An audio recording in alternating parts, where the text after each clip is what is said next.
இணைய வலையில் என்னுடன் தொடர்ச்சியாக பல காலம் இணைந்திருக்கக்கூடிய அனைத்து உறவுகளுக்கும், சொந்தங்களுக்கும், நண்பர்களுக்கும் எனது முதல் கண் நன்றி கலந்த வணக்கங்களை தெரிவித்துக் கொள்வதில் நான் மட்டற்ற மகிழ்ச்சி அடைகிறேன். ஏன்னா நீங்கள் இல்லைன்னா இங்கே எதுவுமே இல்லை. இந்த யூடியூப் பக்கமும் கிடையாது, முகநூல் பக்கமும் கிடையாது, இணையதளமும் இருந்திருக்க வாய்ப்பே கிடையாது. ஆரம்ப காலத்தில் நான் அந்த வானிலை தொடர்பான விஷயங்களை வெளியிடணும், பகிரணும் அப்படின்னு யோசித்து கொண்டிருந்தப்ப, ஏன்னா எனக்கு அதில் ரொம்பவே ஆர்வம் இருந்தது. கொஞ்சம் கொஞ்சமாக அதை நான் கற்றுக்கிட்டு இருந்தேன்.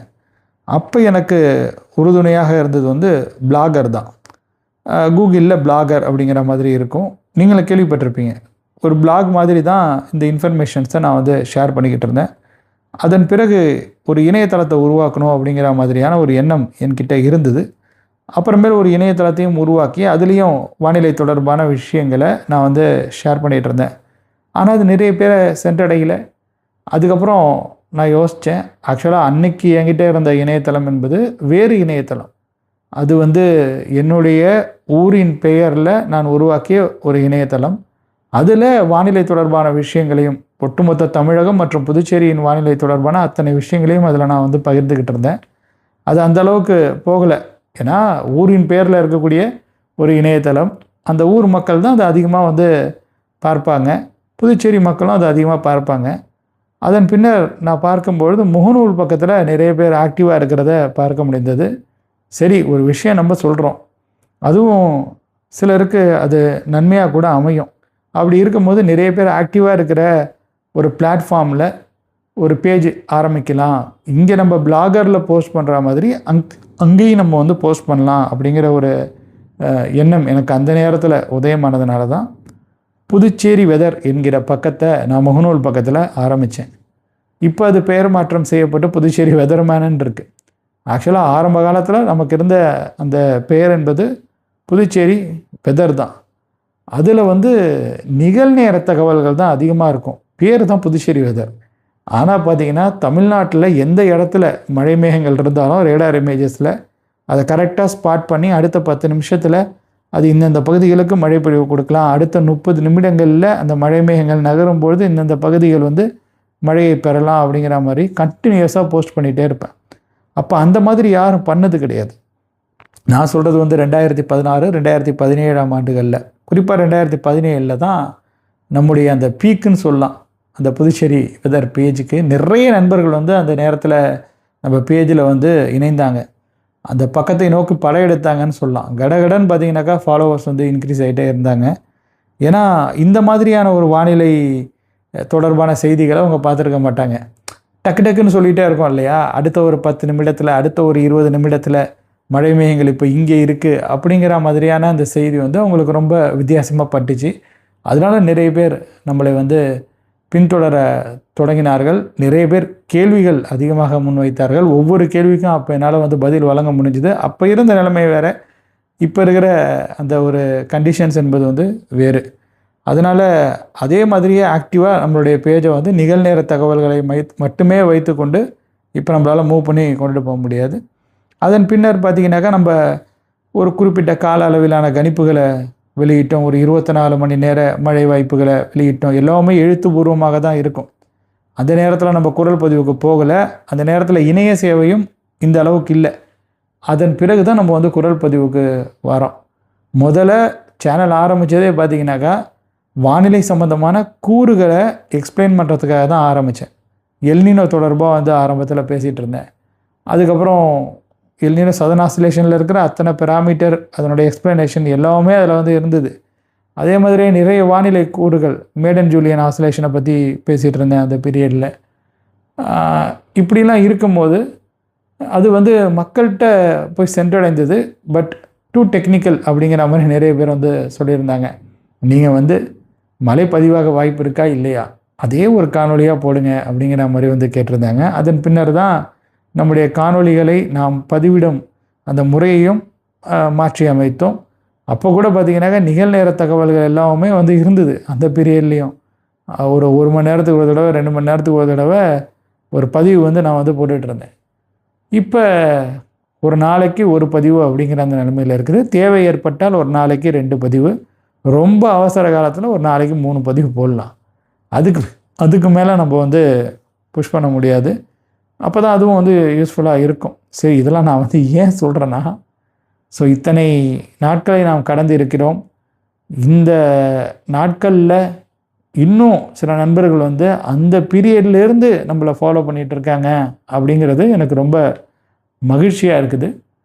அதை என்னாலையும் பார்க்க முடியுது. அவங்க இன்றைக்கும் வந்து கான்ட்ரிபியூட் பண்ணுற விதம் வந்து ரொம்ப நல்லா இருக்குது. இந்த மாதிரியான ஒரு ஹெல்த்தியான ஒரு கம்யூனிட்டியை தான் நான் ஃபார்ம் பண்ணணும்னு நினச்சேன். இது என்ன, அது ஹெல்த்தியான கம்யூனிட்டினா என்ன அப்படின்னா, ஆரோக்கியமான ஒரு கூட்டமைப்பு அப்படிங்கிற மாதிரி சொல்லலாம். இந்த பக்கம்னாக்கா, இந்த பக்கம்ங்கிறது நான் மட்டும் கிடையாது, நீங்களும் தான். நீங்கள் வந்து ஏதாவது கருத்து சொல்லுவீங்க, இங்கே வந்து நீங்கள் இன்னொரு நண்பர்கள்கிட்ட நீங்கள் வந்து பேசுவீங்க. ஏன்னா ஆரம்ப காலத்தில் நம்ம நிகழ்நேர தகவல்கள் பகிரும் பொழுது அப்போ வந்து நிறைய பேர் நம்முடைய பக்கத்தின் மூலமாக நண்பர்களானாங்க. புதுச்சேரி வேதர் மூலியமாக தான் எனக்கு நிறைய நண்பர்கள் கிடைத்தாங்கன்னு நிறைய பேர் சொல்லி நான் வந்து பார்த்துருக்குறேன். என்கிட்டயே நிறைய பேர் வந்து சொல்லியிருக்கிறாங்க. ஸோ அந்த மாதிரி இருந்தது. ஸோ காலம் மாறுனுச்சு. அதுக்கப்புறம் யாரும் எழுத்துப்பூர்வமான பதிவுகளை படிக்கிறதுக்கு அதிகமாக விரும்பலை. காணொளிகள் அதிகமானுச்சு, என்டர்டெயின்மெண்ட் அதிகமானுச்சு. ஆனாலும் என்டர்டெயின்மெண்ட்டை ஒரு லெவலுக்கு மேலே புஷ் பண்ணக்கூடாது அப்படிங்கிறது என்னுடைய ஒரு ஐடியாலஜியாக இருந்தது. நம்ம செய்கிறது பிறருக்கு யூஸ்ஃபுல்லாக இருக்கணும். அந்த இன்ஃபர்மேஷனில் கமர்ஷியல் விஷயங்களை நம்ம வந்து கலக்கக்கூடாது அப்படிங்கிறதுல நான் உறுதியாகவே இருந்தேன். அதனால தான் இன்றைக்கி வரைக்கும் பார்த்திங்கனாக்கா மிகைப்படுத்தலை முடிஞ்ச வரைக்கும் குறைச்சிட்டு என்ன யதார்த்தமாக நடக்குதோ அதில் என்னுடைய பார்வையை வைத்து அதற்கான அந்த சில விஷயங்களை உங்கள் கூட நான் பகிர்ந்து கொண்டு இருக்கிறேன். சரி, நம்ம இப்போ விஷயத்துக்கு வருவோம். சரி, பழைய நண்பர்களுக்கு நன்றி கலந்த வணக்கத்தை சொல்லிட்டோம். புதிதாக நிறைய நண்பர்கள் இணைந்திருக்கீங்க. அனைவருக்கும் என்னுடைய வணக்கங்களை தெரிவித்துக் கொள்கிறேன். இப்பொழுது நேரம்னு பார்த்தீங்கன்னாக்கா அதிகாலை 1 மணி ஆகுது. இதை நீங்கள் அதிகாலைன்னு எடுத்துக்கிட்டாலும் சரி, நள்ளிரவுன்னு எடுத்துக்கிட்டாலும் சரி, நேற்றைக்கும் இன்றைக்கும் இடையில் உள்ள வித்தியாசம் என்பது வெறும் 60 நிமிடங்கள் மட்டும்தான். 60 நிமிடத்திற்கு முன்னாடி போனோம்னாக்கா நம்ம 30ஆம் தேதியில் இருப்போம். இன்றைக்கு தேதி 31/5/2026 மே மாதத்தினுடைய இறுதி நாளில் நம்ம இப்போ இருக்கோம். 30ஆம் தேதி கணிசமான அளவு மழை தமிழகத்தின் பல்வேறு இடங்களில் பதிவாகி இருப்பதை நம்மளால் உறுதிப்படுத்த முடியுது. வடமேற்கு உள் மாவட்டங்களிலும் மழையானது பதிவாகி இருக்கிறது. ஈரோடு போன்ற மாவட்டங்களின் வடக்கு பகுதிகளிலும் மழை பதிவாகி இருப்பதையும் நம்மளால் பார்க்க முடியுது. அதே போல் உங்களுக்கு தருமபுரி மாவட்டத்தினுடைய சில இடங்கள், திருப்பத்தூர் மாவட்டத்தினுடைய சில பகுதிகளிலும் மழையானது பதிவாக இருக்கிறது. திண்டுக்கல் மாவட்டத்தில், மதுரை மாவட்ட மேற்கு பகுதிகளிலும் சில இடங்களில் மழை பதிவாக இருக்கிறது. கன்னியாகுமரி மாவட்டத்தில் நிறைய இடங்களில் மழை பதிவாக இருக்குது. ஆனால் மென்ஷன் பண்ணி, அதாவது கனத்த மழை பதிவாக இருக்குது அப்படிங்கிற மாதிரி நம்மளால் சொல்ல முடியல. இப்போ தென்மேற்கு பருவமழையினுடைய நிலவரத்திற்கு வருவோம். தென்மேற்கு பருவமழை அந்த ரேகைன்னு இருக்கு இல்லையா, அதான் சவுத் வெஸ்ட் மான்சூன் ஆக்சிஸ், அது முன்னேறி இருக்கிறது. குமரிக்கடலில் கன்னியாகுமரிக்கு கொஞ்சம் தெற்கில் மேற்கு திசை காற்று நல்லாவே வீரியம் பெற்றிருக்கிறத நம்மளால் வந்து பார்க்க முடியுது. ஸோ இலங்கையில் தென்மேற்கு பருவமழை ஆல்ரெடி தொடங்கிட்டு இலங்கையினுடைய மேற்கு பகுதிகளில் அதனுடைய தாக்கமானது உணரப்பட்டு கொண்டு இருக்கிறது. அதில் மாற்று கருத்துக்கள் கிடையாது. கூடிய விரைவில் தென்மேற்கு பருவமழை 2026 கேரளாவிலும் தொடங்கிவிட்டதாக அதிகாரப்பூர்வமான அறிவிப்புகள் வெளியாகலாம். அந்தமான் நிக்கோபார் தீவுகளில் ஏற்கனவே தொடங்கிடுச்சு. அது வேறு, நான் ஏற்கனவே சொல்லிட்டேன். இது ரெண்டுமே வந்து வேறு. வங்கக்கடல் பிரான்ச்சுங்கிறது வேறு, அரேபியன் சி பிரான்ச்சுங்கிறது வந்து வேறு. அரேபியன் சி பிரான்ச் வரும்போது தான் இந்தியாவோட மெயின்லேண்டில் மழை பொழிவு அதிகரிக்க ஆரம்பிக்கும். ஜூன் மாத 3ஆம் தேதி மற்றும் அதற்கு பிறகு வரக்கூடிய சில நாட்களில் நீங்கள் பாருங்கள், கேரளாவிலும் தமிழக மேற்கு தொடர்ச்சி மலைப்பகுதிகளிலும் எந்த அளவிற்கு மழை பதிவாகுது அப்படிங்கிறது. கனமழை பதிவாக வாய்ப்புகள் இருக்குது. கேரளாவிலும் கனத்த மழை வந்து பதிவாகலாம். தமிழகத்திலும் சில பகுதிகளை நான் மென்ஷன் பண்ணி சொல்லுவேன். ஏற்கனவே நம்முடைய குரல் பதிவுகளை நிறைய முறை கேட்டிருந்தவங்களுக்கு அது வந்து தெரிஞ்சிருக்கும். அவலாஞ்சி, அப்பர் பவானி, மூக்குருத்தி வனப்பகுதிகள், நடுவட்டம், கூடலூர் பஜார், அது எல்லாமே பலனடையும். வால்பாறை, சின்னக்கல்லாறு, சின்கோனா, பெரம்பிக்குளம், அதே போல் சோலையார் அணை, அதன் நீர்பிடிப்பு பகுதிகள், அந்த இடங்களும் வந்து பலனடையும். சில காலங்களில் பார்த்திங்கன்னா அமராவதி அணைக்கான அந்த நீர்வரத்தும் அதிகரிக்கும். அமராவதி அணை நீர்பிடிப்பு பகுதிகளிலே கனமழையெல்லாம் கூட பதிவான வரலாறுகள்லாம் வந்து உண்டு. அதற்கான வாய்ப்புகளும் இருக்குது. அதே போல் பெரியார் அணை சுற்று வட்டார பகுதிகளிலும் வலுவான மழைக்கான வாய்ப்புகள்லாம் வந்து இருக்கும். தென் மாவட்டங்களில் நம்ம பார்க்கும்பொழுது முக்கியமாக நான் கவனிக்கிறது சிவலோகம், சித்தாறல், பேச்சிப்பாறை அணை, அப்பர் கோதையாறு, லோயர் கோதையாறு, சிங்கெல்லாம் வந்து கனத்த மழை பதிவாகலாம். மேற்கு தொடர்ச்சி மலைப்பகுதிகளில் கனமழைக்கான வாய்ப்பு இருக்குது. ஸோ அது வந்து எந்த மழையாக வேணாலும் இருக்கலாம். மேற்கு தொடர்ச்சி மலையின் மேற்கு பகுதிகளில் மிக கனத்த மழைக்கு வாய்ப்புகள் இருக்குது. மேற்கு மாவட்டங்களிலும் அவ்வப்பொழுது மழையெல்லாம் பதிவாகும். இப்போ அடுத்த 24 மணி நேரத்தில் மழை வாய்ப்புகள் எங்கெங்கே அப்படிங்கிறது தொடர்பாக இந்த காணொலியில் சில விஷயங்களை மேலோட்டமாக பார்க்கலாம். இப்போ கடந்த 24 மணி நேரத்தில் 30ஆம் தேதி எந்தெந்த இடங்களில் கணிசமான அளவு மழை பதிவாக இருக்குதுன்னு கேட்டிங்கன்னா, திருப்பத்தூர் மாவட்டம் ஏலகிரி மலைப்பகுதிகளில் கிட்டத்தட்ட 40 மில்லிமீட்டருக்கும் அதிகமான அளவு மழை பதிவாக இருக்கிறது. 48 மில்லிமீட்டர் அளவு மழை அங்கே பதிவாக இருப்பதாக இன்ஃபர்மேஷன்ஸ் கிடைச்சிருக்குது. இப்போ தான் ரீசெண்ட் டைம்ஸில் நான் ஏலகிரி மலையை படிக்கிறேன். ஸோ ஏலகிரி மலையில் இந்த அளவுக்கு மழை பதிவாக இருக்குது. நீங்கள் யாராவது ஏலகிரியில் இருக்கீங்கன்னாக்கா உங்கள் பகுதியின் நிலவரத்தை கூட பகிர்ந்து கொள்ளுங்கள். அதே போல் சேலம் மாவட்டம் நகியம்பட்டி அங்கே வந்து பார்த்திங்கன்னா 42 மில்லிமீட்டர். தாளமலை 2 ஈரோடு மாவட்டம் 40 மில்லிமீட்டர். நல்லூர் கிருஷ்ணகிரி மாவட்டம் 40 மில்லிமீட்டர். பச்சூர் திருப்பத்தூர் மாவட்டம் 34 மில்லிமீட்டர். அம்மாபாளையம் தருமபுரி மாவட்டம் 32 மில்லிமீட்டர். அடுக்குறுக்கி கிருஷ்ணகிரி மாவட்டம் 29 மில்லிமீட்டர். தொப்பூர் தருமபுரி மாவட்டம் 26 மில்லிமீட்டர். தொப்பூர் கனவாயின்னு அடிக்கடி அந்த வார்த்தையை கேள்விப்பட்டிருக்கிறேன். அது ஒரு வித்தியாசமான ஒரு நிலப்பரப்பு தான் அது. அங்கே அதிக விபத்துக்கள் நடப்பதாகவும் நான் இப்போ சமீபத்தில் கேள்விப்பட்டேன். அதற்கான மாற்று வழிகள்லாம் திட்டமிட்டிருக்காங்க அப்படிங்கிற மாதிரியும் நான் வந்து பார்த்தேன். அதாவது அதையே சீரமைக்கிறாங்க, கொஞ்சம் ஃப்ளாட்டான ரோடாக, நிறைய பெண்டு இல்லாமல். So தொப்பூரில் 26 millimetre. விருதுநகர் மாவட்டம் ஆமத்தூரில் 23 மில்லிமீட்டர். கொடைக்கானல் பெருமாள் மலை திண்டுக்கல் மாவட்டம் அங்கே 20 மில்லிமீட்டர். அதே போல் அனந்தகிரி வேலூர் மாவட்டம் 19 மில்லிமீட்டர். வெள்ளாளப்பட்டி தருமபுரி மாவட்டம் 18 மில்லிமீட்டர். கோட்டையூர் கிருஷ்ணகிரி மாவட்டம் 18 மில்லிமீட்டர். பெட்டமுகிலம் கிருஷ்ணகிரி மாவட்டம் 16 மில்லிமீட்டர். சித்தாரால் அணை சிவலோகம் தான் கன்னியாகுமரி மாவட்டம் 16 மில்லிமீட்டர். ஆலமரத்துப்பட்டி சேலம் மாவட்டம் 15 மில்லிமீட்டர். இது போக நிறைய இடங்களில் மழை வந்து பதிவாக இருக்குது. இப்போ அது மேட்ரு கிடையாது. இப்போ அடுத்த 24 மணி நேரத்தில் எப்படி மழையானது பதிவாகலாம், அடுத்த 24 மணி நேரத்தில் தென்மேற்கு பருவமழை தொடங்கி விடுமான்னு கேட்டிங்கனாக்கா, ஆன்செட் அனௌன்ஸ்மெண்ட்டுங்கிறது வானிலை ஆய்வு மையத்தை சார்ந்தது தான். அதில் நம்ம வந்து தலையிட முடியாது. பட் எனக்கு தெரிஞ்ச வரையில் இப்போதைக்கே உங்களுக்கு வந்து தெற்கு கேரள மாநில பகுதிகளில் நல்லா தான் மேற்கு திசை காற்று ஊடுருவி வருகிறது. அது மழை பொழிவை கொடுக்குமா அப்படிங்கிறத நம்ம வெயிட் பண்ணி தான் பார்க்கணும். அப்படி கொடுத்தாலும் கூட வானிலை ஆய்வு மையம் ஒரு கரெக்டான கண்டிஷன்ஸுக்காக காத்துட்ருக்குறாங்க. அதை கரெக்டான நேரத்தில் வந்து அனௌன்ஸ் பண்ணுவாங்க.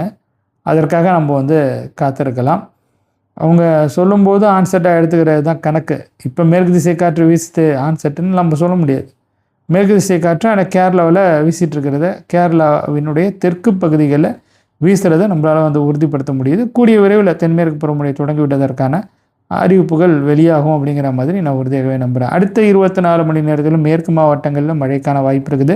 கோயம்புத்தூர் மாதிரியான மாவட்டத்தில் மழையானது பதிவாகலாம். நீலகிரி மாவட்ட பகுதிகளுக்கும் மழை சாத்தியக்கூறுகள் என்பது உண்டு. அதே போல் தருமபுரி மாவட்டத்தினுடைய சில இடங்கள், சேலம் மாவட்டத்தினுடைய சில இடங்கள், கிருஷ்ணகிரி, பெங்களூர் மாநகர் மற்றும் அதனுடைய புறநகர் பகுதிகள், திருப்பத்தூர் மாவட்ட பகுதிகள், வேலூர் மாவட்ட பகுதிகள், திருப்பதி வேலூர் இடைப்பட்டு இருக்கக்கூடிய பகுதிகள், சித்தூர் வேலூர் இடைப்பட்டு இருக்கக்கூடிய அந்த சாலையின் பல்வேறு இடங்களிலும் மழையானது பதிவாகக்கூடும். உட்பகுதிகளிலும் மழையானது பதிவாகலாம்.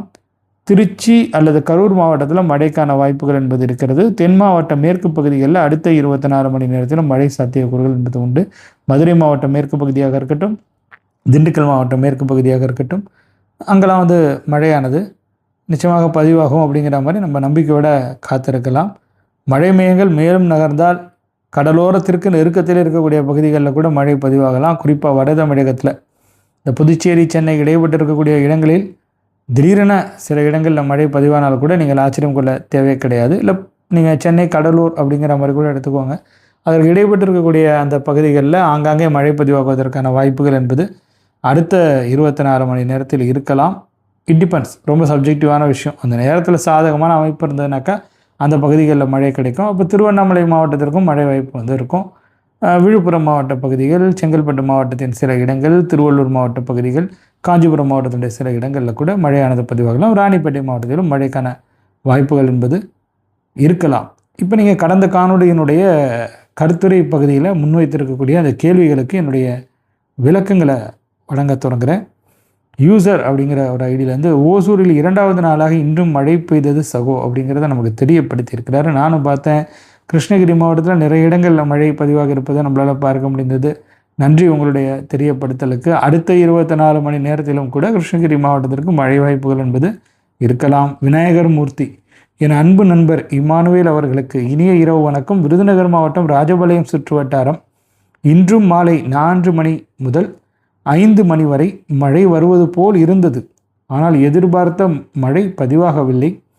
எப்போதுதான் எங்கள் பகுதிக்கு மழை வரும் என்று ஆவலோடு எதிர்பார்த்து காத்திருக்கின்றோம் நண்பரே, நன்றி வணக்கம் அப்படிங்கிற மாதிரி சொல்லியிருக்கிறாரு. அதான் விருதுநகர்கிட்ட கன்வெக்ஷன் ஏற்படுவதற்கான ஒரு பாசிபிலிட்டி இருந்திருக்கும். இல்லை வர்ற மேற்கு திசை காற்று ஓரளவிற்கு மறைமுகமாவது ஒரு பெனிஃபிட்டை கொடுத்துருக்கலாம். அதாவது அந்த இடத்துல அந்த காற்றில் டிஸ்கண்டினியூட்டி ஏற்படுறது, இல்லை ஒரு பெண்டு ஏற்படுறது, அது எல்லாமே வந்து சகஜம். ஆனால் விருதுநகர் மாவட்டத்தினுடைய மேற்கு பகுதிகளின் சில இடங்களிலும் மழை பதிவாக இருப்பதை நம்மளால் உறுதிப்படுத்த முடியுது. பட் ராஜபாளையம் மிஸ் ஆகிட்டுங்கிறது வருத்தமாக தான் இருக்குது. நம்பிக்கையோட காத்திருக்கலாம். கே வசியுல்லா நண்பர் ரொம்ப நாள் கழித்து இந்த கருத்தை முன் வச்சிருக்கிறாருன்னு நினைக்கிறேன். நீண்ட இடைவேளைக்கு பிறகு இன்று பேர்ணாம்பட்டு நகரில் நல்ல மழை கொடுத்தது அப்படிங்கிற மாதிரி சொல்லியிருக்கிறார். நன்றி நன்றி நன்றி இந்த தெரியப்படுத்தல. வேலூர் மாவட்டம் பேர்ணாம்பட்டு அங்கே வந்து மழை ரொம்ப நாளைக்கு பிறகு பதிவாகி இருக்குது அப்படிங்கிறது அந்த தகவலை நமக்கு தெரியப்படுத்தியிருக்கிறாரு வசியுல்லா அவர்கள். நன்றி உங்களுடைய தெரியப்படுத்தலுக்கு. எனக்கும் அது மகிழ்ச்சியாக இருக்கிறது. அடுத்த 24 மணி நேரத்திலும் கூட வேலூர் மாவட்டத்தில், திருப்பத்தூர் மாவட்டத்தில் மழைக்கான வாய்ப்புகள் உருவாகலாம். மீண்டும் மழை பதிவானால் கூட நீங்கள் அதை மகிழ்ச்சியோடு அக்செப்ட் பண்ணி ஏற்றுக்க வேண்டியது தான். அது நல்லது. மழை தானே இந்த காலகட்டத்தில் நமக்கு தேவை தான். ஆனந்தன் என் பொள்ளாச்சி சுற்று வட்டார பகுதியில் தென்மேற்கு பருவக்காற்று இன்னும் வேகம் எடுக்கவில்லை. மிதமான காற்று, மிதமான வெயில், குளிர்ச்சியான சூழ்நிலை நிலவுகிறது அப்படிங்கிறத நமக்கு தெரியப்படுத்தியிருக்கிறாரு. ஆமாம், இப்போ தான் கொஞ்சம் கொஞ்சமாக அது வந்து முன்னேறிக்கிட்டு இருக்குது. கொஞ்சம் ஸ்லோ ஃபேஸில் தான் மூவ் ஆகிட்டுருக்கு. அதுதான் இங்கே வந்து இது நம்ம எதிர்பார்த்தது அளவுக்கு இது வந்து வேகமாக முன்னேறலை அப்படிங்கிறது நமக்கு தெரிய வருது. வானிலை ஆய்வு மையம் எதிர்பார்த்த அந்த தேதியிலும் அது முன்னேறலை. அந்த தேதியை தாண்டியும் தற்பொழுது வரையில் அது வந்து கேரளாவில் ஆன்செட் ஆகலை. கூடிய விரைவில் ஆன்செட் ஆகிடும் அப்படிங்கிறது மட்டும் நமக்கு தெரிய வருது. ஆகிடும். ஜூன் மாதம் என்பது முதல் வாரம், அதாவது ஜூன் மாதம் முதல் வாரம் என்பது நிச்சயமாக சிறப்பான மழைப்பொழிவுக்கு வழிவகை செய்யும். நான் சொல்கிறது வந்து தென்மேற்கு பருவமழையில் எந்த பகுதிகள் பலனடையுமோ அந்த பகுதிகளுக்கு தான் சொல்கிறேன். நீங்கள் சொன்னீங்களே சென்னையில் மழை பதிவாகலை, புதுச்சேரியில் மழை பதிவாகலை, காரைக்காலில் பதிவாகலைலாம் நீங்கள் கேட்கக்கூடாது. அது வேறு, இது வேறு. தென்மேற்கு பருவமழையில் நேரடியான பலனை மேற்கு மாவட்டங்கள், மேற்கு தொடர்ச்சி மலைப்பகுதிகள் தமிழகத்தில் பெறும். மறைமுகமான பலனை நாம் பெறுவதற்கு வெப்பச்சலன மழைக்காக காத்திருக்க வேண்டும். இடையே இடையே தென்மேற்கு பருவமழை வீரியம் பெற்றிருக்கக்கூடிய நேரத்தில் கூட இந்த வடகோடி தமிழகம் இருக்குது இல்லையா, அது அவ்வப்பொழுது மழை பொழிவை பெறும். அதுவும் வெப்பச்சலன மழை மாதிரியான ஒரு மழை பொழிவை தான் பெறும். சரி, சந்துரு ஏபிஎஸ், திருப்பூர் மாநகராட்சி வடக்கு பகுதியில் கனமழை அப்படிங்கிறத நமக்கு தெரியப்படுத்தியிருக்கிறாரு. நன்றி உங்களுடைய தெரியப்படுத்தலுக்கு. ஸோ திருப்பூர் மாநகராட்சியிலும் மழை பதிவாக இருக்குது என்பது எனக்கு மகிழ்ச்சியாக இருக்கிறது. ஜி மதிவானன் அப்படிங்கிற நண்பர் வந்து ஹார்ட்டின் கொடுத்துருக்காரு, பாராட்டுக்களை தெரிவித்திருக்கிறார், அல்லது ஒரு என்கரேஜ் பண்ணுற மாதிரி சிம்பிள்லாம் போட்டிருக்காரு. உங்களுக்கும் நன்றி. தொடர்ந்து நீங்கள் நமது காணொளிகளை பின்பற்றி கொள்ளுங்கள். முத்துசாமி அப்படிங்கிற நண்பர் வந்து புரேவி புயலை சரியாகவும் மிகவும் துல்லியமாகவும் கணித்து கூறிய ஒரே வானிலை ஆய்வாளர் நீங்கள் மட்டுமே. அதனால்தான் அதிலிருந்து உங்கள் வானிலை அறிக்கையை மட்டும் தான் பார்ப்பேன் அப்படிங்கிற மாதிரி வந்து சொல்லியிருக்காங்க. ஆக்சுவலாக புரேவி புயல் வந்த நேரத்தில் அதெல்லாம் மக்கள் வந்து மறந்துட்டாங்கன்னு நினைக்கிறேன். என்ன ஹைப்பு, டெல்டாவில் கரையை கிடக்க போகுது, அது வந்து பாக் ஜலசந்தியில் இருக்குது அப்படிங்கிற மாதிரியான ஒரு விஷயங்கள். ஆக்சுவலாக அது எங்கே இருக்குங்கிறது, அதாவது இலங்கையில் அது வந்து லேண்ட்ஃபால் ஆகிட்டு, இலங்கையினுடைய நிலப்பரப்பு ரொம்ப வித்தியாசமானது. புயல்கள் அங்கே வந்து நீடித்து நிலைப்பது என்பது மிகவும் கடினம். அதனால தான் நம்ம தித்வா புயலை இன்றைக்கும் ஒரு அதிசய புயலாக பார்த்துட்ருக்கோம். 2025ஆம் ஆண்டில் இந்த தித்வா புயல் வந்தது, அது எனக்கு மிகப்பெரிய ஒரு பிரமிப்பை ஏற்படுத்திய ஒரு புயல்னு நான் வந்து சொல்லுவேன். அந்த மாதிரிலாம் இலங்கையினுடைய லேண்டுக்குள்ளே சர்க்குலேஷன்ஸ் வந்து சஸ்டெயின் ஆகி அதன் பிறகு அது வந்து வெளியே வந்து மீண்டும் வந்து தீவிரமடையும் அப்படிங்கிற அளவுக்குலாம் நான் வந்து எதிர்பார்த்ததே கிடையாது. புரெவி புயலே அதற்கு ஒரு சாட்சி. ஏன்னா அந்த மாதிரியான இன்சிடெண்ட்லாம் அதுக்கு முன்னாடி ரொம்ப ரொம்ப ரேராக தான் நடந்திருக்குது வரலாற்றில் அப்படிங்கிறதுக்கு அது ஒரு சாட்சி. அதுபடியே வந்துச்சு, இலங்கையின் வடக்கு பகுதிகளை எட்டுனுச்சு. அதுக்கப்புறம் கொஞ்ச நாள் அது உயிரோடு இருக்கா இல்லையா, இல்லை எங்கே சுற்றிட்டு இருக்குங்கிறதே தெரியாமல் இருந்தது. வானிலை படிவங்கள் மாதிரிகள் தான் எல்லாத்துக்கும் சிவப்பு பெயிண்ட் அடித்து விட்டுட்டு இருந்தது. அது பாக் ஜலசந்தி உள்ளே பூந்து இங்கே போவோம் அப்படி இப்படின்னு என்னென்னமோ காட்டிகிட்டு இருந்தது. அது கடைசியில் பார்த்தீங்கன்னாக்கா ராமேஸ்வரத்துக்கு அருகில் ஒரு ஓரமாக வீக்காக நின்றுக்கிட்டு இருந்தது. அப்போ கூட அது வந்து உள்ளே என்ட்ராகலை. அதுக்கப்புறம் அது வீக்கன் ஆகிட்டே இருந்தது. அதுக்கப்புறம் ரீஎமர்ஜ் தான் ஆனிச்சுன்னு நினைக்கிறேன். ஆமாம், எமர்ஜ் இங்கே வந்து வலுவிழந்து இன்னொரு இடத்துல எமர்ஜ் ஆனிச்சு. அது அரபிக்கடலில் எமர்ஜ் ஆனிச்சு. அப்படி தான் நம்ம அந்த காலகட்டத்தில் பகிர்ந்துருந்தோம். ஆக்சுவலாக அப்படி தான் நடந்ததும் கூட. அது ஒரு மாதிரியே ஆகிட்டது. ஆனால் மழையை வந்து கொடுத்துச்சு சில இடங்களுக்கு. அதில் வந்து மறுக்கிறதுக்கு எதுவுமே கிடையாது. ஆனால் பில்டப் கொடுத்த அளவுக்குலாம் மழை கொடுக்கல. அவ்வளோதான் இயற்கை. அது வந்து நடக்கும்போது அது வந்து கரெக்டாக வந்து நமக்கு வந்து தெரிஞ்சிடும். நம்ம என்ன பண்ணலான்னா, கூடிய வகையில் நம்மளால் என்ன முடியுமோ அதை நாம் தெரிந்து கொண்டு அதிலிருந்து நம்மளை தற்காத்து கொள்ளலாம். நீங்கள் இயற்கைக்கிட்டலாம் போயெலாம் வந்து எங்களை முழுசாக ஒன்றுமே இல்லாமல், எப்படி சொல்கிறது, எந்த பாதிப்புமே இல்லாமல் ஒரு இயற்கை பேரிடர்லேருந்து நம்ம தப்பிக்கணும்னு நினச்சோம்னாக்கா அது முடியாது. அதுவும் புயல்கள் மாதிரியான விஷயங்களாக இருக்கட்டும், இல்லை வேறு எந்த மாதிரியான விஷயங்களாக இருக்கட்டும், அது வந்து நம்ம எவ்வளோ முயற்சி பண்ணாலும், நம்ம எவ்வளோ பெரிய ஒரு டீமை கொண்டு வந்துட்டு, இல்லை துணை இராணுவ படையே கொண்டு வந்து குவித்து, அதெல்லாம் நடந்தது தானே, குவித்து நடவடிக்கைகள் எடுத்தாலும் அது வந்து பாதிப்பை ஏற்படுத்தக்கூடிய வகையில் வந்து நகது ஏற்படுத்திட்டு தான் போகும். அதனால் அதை நம்மளால் வந்து உறுதியாக என்றைக்குமே ரொம்ப பெர்ஃபெக்டாக சொல்ல முடியாது. இப்போ கஜா புயலே நாகை மாவட்டத்தில் அந்த அளவுக்கு கனமழை பொழிவை ஏற்படுத்தும் அப்படிங்கிற மாதிரி எதிர்பார்க்கப்பட்டது. ஆனால் அது நாகை மாவட்டத்தில் ஏற்படுத்தின மழைப்பொழிவுங்கிறது குறைவு தான். காற்று பாதிப்பு என்பது இருந்தது. காரைக்காலினுடைய தெற்கு பகுதிகள் வரை இருந்தது காற்று பாதிப்பு என்பது. வேதாரண்யம் சுற்று வட்டார பகுதிகளிலும் நன்றாகவே காற்று பாதிப்பு என்பது இருந்திருக்கலாம். ஆனால் மழை என்பது வேதாரண்யத்திலும் பெரிய அளவில் பதிவாகலை, நாகப்பட்டினத்திலும் பெரிய அளவில் பதிவாகலை. காரைக்காலில் கணிசமாக ஒரு 50 மில்லிமீட்டர் நம்ம பதிவாகி இருந்தது. அதன் பின்னர் பார்த்திங்கனாக்கா முத்துப்பேட்டை, திருத்துறைப்பூண்டி சரௌண்டிங்ஸில் கனமழை பொழிவு இருந்ததாக அப்போ இருந்த அந்த ரெயின்ஃபால் டேட்டாவில் என்னால் பார்க்க முடிந்தது. அது எனக்கு இன்னும் நினைவில் இருக்குது, அதனால் நான் வந்து சொல்கிறேன். அதன் பின்னர் தான் அது வந்து லேண்டுக்குள்ளேயே சைக்ளோனாக போய் தஞ்சாவூர், புதுக்கோட்டை, அதே போல் கொடைக்கானல் பக்கத்தில் ரொம்ப நேரம் நின்றுட்டு இருந்தது. டீப் டிப்ரெஷனாக ஆகிற வரைக்கும் அது வந்து அங்கே தான் சுற்றிக்கிட்டு கிடந்தது, கொடைக்கானல் மலை பகுதிகளில். ஸோ இது எல்லாமே வித்தியாசமானது. ஃபெங்கல் புயல் எடுத்துக்கோங்க, எவ்வளோ ப்ரெடிக்ஷன்ஸ் முன்வைக்கப்பட்டது. யாராவது எக்ஸ்பெக்ட் பண்ணாங்களா? அது ஆக்சுவலாக நம்ம எக்ஸ்பெக்ட் பண்ணணும். லேண்டுக்குள்ளே அது போகும், சைக்ளோனாகவே அது வந்து போகுங்கிறது எக்ஸ்பெக்ட் பண்ணுது. பட் அது எந்த பாத்து எடுக்கும் அப்படிங்கிறத யாருமே வந்து முன்கூட்டியே கணிக்கலை. சும்மா பெருமைக்கு வேணா சொல்லிக்கலாம், முன்கூட்டியே நான் சொல்லிட்டேன்னு. சென்னைக்கு போகணும்னு சொல்லுவாங்க, சென்னைக்கு போயிடுன்னு சொல்லுவாங்க, அங்கே போகணும்னு சொல்லுவாங்க. பட் ஆனால் அது கிடையாது. ஒரிஜினலாக அதனுடைய அந்த லேண்ட்ஃபால் கரெக்டாக பார்த்தீங்கன்னாக்கா அந்த முதலியார் குப்பம் அருகில், இந்த மரக்காணம் புதுச்சேரி இடைப்பட்டிருக்கக்கூடிய பகுதிகளில் உள்ள என்ட்ரானுச்சு. அது புதுச்சேரியில் கனத்த மழை பொழிவை ஏற்படுத்திட்டு அந்த டென்சர் பேண்ட் வந்து அங்கே வந்து விழுந்தது. அது வந்து வரலாறு காணாத மழை தான் புதுச்சேரியை பொறுத்த வரைக்கும். வரலாறு காணாதனாக்கா நமக்கு தெரிஞ்ச வரலாற்றில் நம்ம பார்க்காத மழை. அதனால் அந்த அளவுக்கு அதை நம்ம இதுவாக சொல்கிறோம். தண்ணி வந்து அங்கே நிறைய இடங்களில் வந்து நின்றது. வீடுகள்லாம் வந்து தண்ணீர் வசமாக மாறியதை நம்ம வந்து பார்த்தோம். அதாவது மழை நீர் வசமாக மாறியது. அதன் பின்னர் விழுப்புரம் மாவட்டத்தில் தான் அது வந்து மிகப்பெரிய அளவில் பாதிப்பு வந்து ஏற்படுத்தினுச்சு.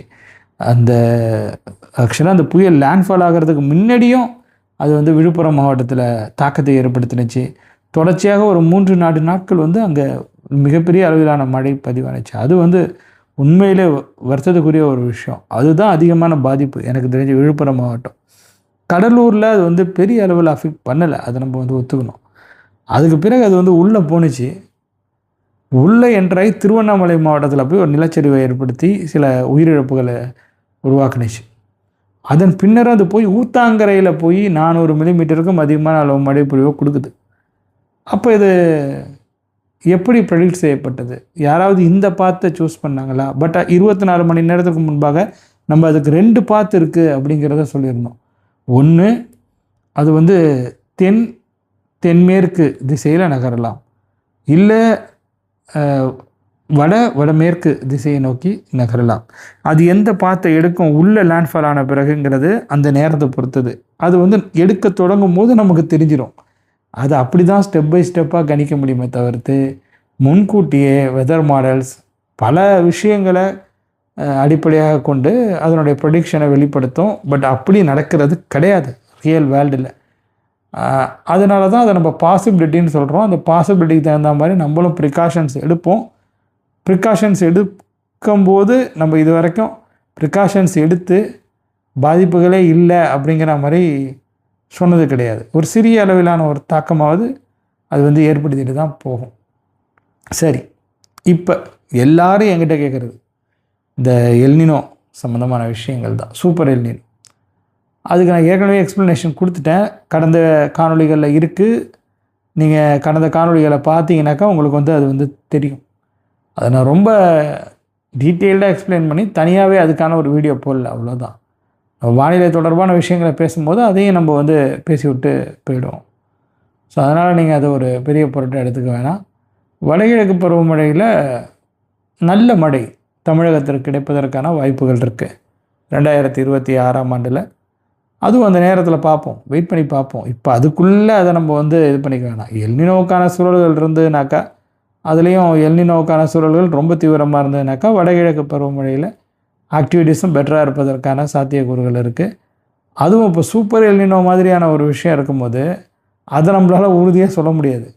இப்போ எல்னினோவுக்கான ஒரு அமைப்பு இருக்குங்கிறது வேறு. சூப்பர் எல்னினோன்னு நீங்கள் கொண்டுட்டு வரும்போது அந்த காற்று ரிவர்ஸ் ஆகுது இல்லையா, ட்ரேட் விண்ட்ஸு. அப்போ இங்கே எப்படி ஆக்டிவிட்டீஸ் மாறுது அப்படிங்கிறது வேறு. அது என்னங்கிறத நம்ம அந்த நேரத்தில் பார்த்துக்கலாம். இப்போதைக்கு அதுக்கு ரொம்ப டெக்னிக்கலான எக்ஸ்ப்ளனேஷன் தேவையில்லை அப்படிங்கிற மாதிரி தான் நினைக்கிறேன். இந்த வீடியோ இதோட போதும் அப்படிங்கிறது தான் என்னுடைய கருத்து. அவ்வளோதான் தோழர்களே இந்த காணொலியை பொறுத்த வரைக்கும். தொடர்ந்து இணைந்திருங்க. உங்களுடைய கேள்விகளை நீங்கள் அடிக்கடி முன்வைங்க, அவைகளுக்கு என்னுடைய விளக்கங்கள் வழங்குகிறேன். இந்த மாதிரியான காணொளிகள் அடுத்து வரக்கூடிய நாட்களிலும் வேணும்னு நீங்கள் நினச்சிங்கன்னா நீங்கள் அந்த வீடியோவை லைக் செய்து கொள்ளுங்கள், உங்கள் நண்பர்களுடன் பகிர்ந்து கொண்டு ஷேர் செய்து கொள்ளுங்கள். மறக்காமல் நமது யூடியூப் பக்கத்திற்கும் முகநூல் பக்கத்திற்கும் சப்ஸ்கிரைப் மற்றும் ஃபாலோ செய்து வைத்துக் கொள்ளுங்கள். வானிலை தொடர்பான மேலும் பல முக்கியமான அவசியமான உங்களுக்கு பயன் வழங்கக்கூடிய வகையிலான தகவல்களுடன் மீண்டும் சந்திக்கிறேன். அது வரையில் உங்களிடமிருந்து விடைபெற்றுக் கொள்வது உங்கள் இம்மானுவேல். நன்றி, வணக்கம்.